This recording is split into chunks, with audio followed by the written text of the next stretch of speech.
I've made a lot of flood projects on this channel, and I thought today I would finally get around to making a flood juggernaut, something I've been waiting to do for quite some time. So I started out by taking this hunter from Commander Vexer, and we also made a molding video out of him, and I needed a ton of tinfoil.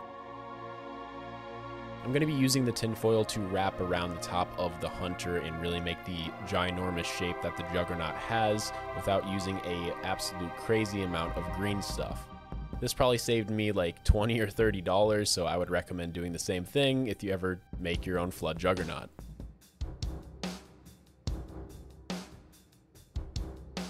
Now I need to mix up some green stuff, so I'm taking both parts, mixing it up in super fast speed, and this was a ton of green stuff. I actually ran out of green stuff working on this project just because of how much I needed, but it was all worth it in the end.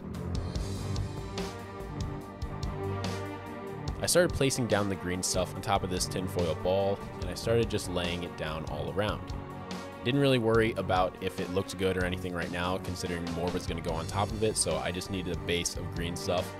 And then I also took a tinfoil ball and started just applying it around everywhere and getting that nice tinfoil texture that looks so flood-esque.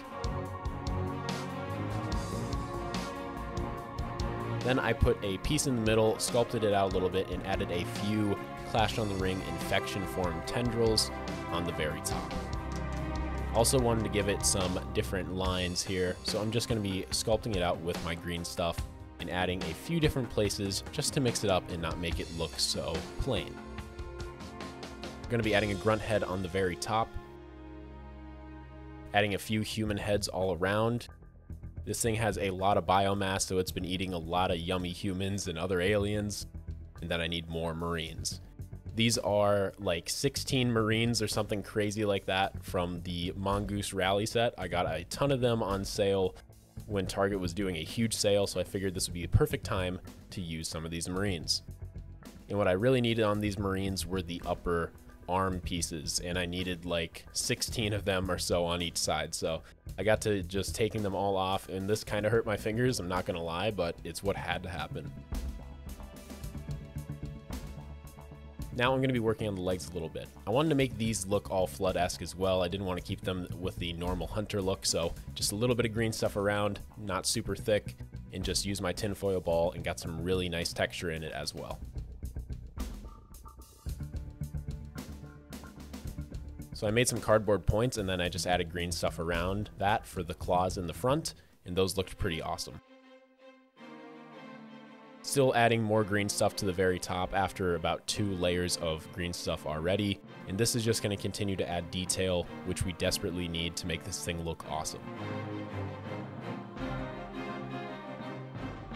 Also guys, don't forget to leave a like if you enjoy the content, it really helps the channel grow, and subscribe and ring that notification bell. So now we're going to be adding on some more little lumps, and I decided I was going to be using some tinfoil on the inside, just like we did earlier. This saves us even more material, and it looks really good. I did that in 2 different areas.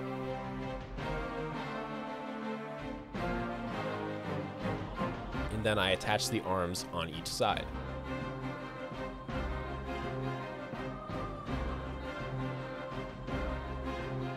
Then I just added a little other piece of green stuff right there, just to have some more biomass. And now we're going on with a base coat of Citadel paint. So you can go outside and spray paint this thing black before you paint it if you want to copy this and make your own, but I just decided to hit it with Citadel paint right away. Didn't want to do a base black coat first, I just kind of went for it. Then when that was finished, I used another Citadel shade and painted it a little bit of a darker brown color, which I thought looked more flood-esque. This was more of a dry brush than a full wet brush as well. Since I already did a base coat, it covers up a lot.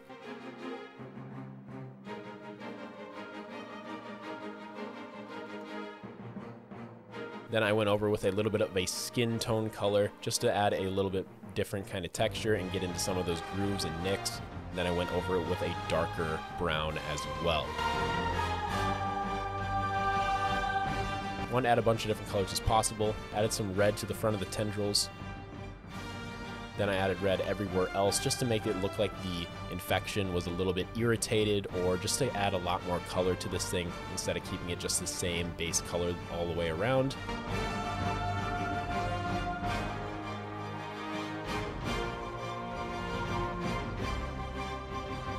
And we're also going to be adding a little bit of watered down yellow. This is going to give it a little bit more of a, you know, crazy kind of look, keep it different and not keep it all the same. I really like how this figure turned out, guys. I hope you enjoyed.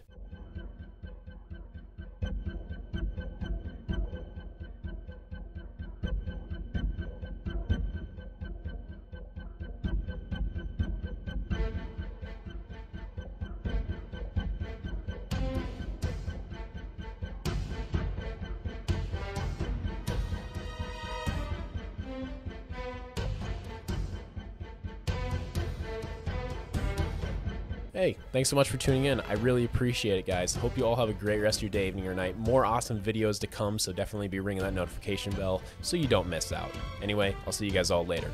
Peace.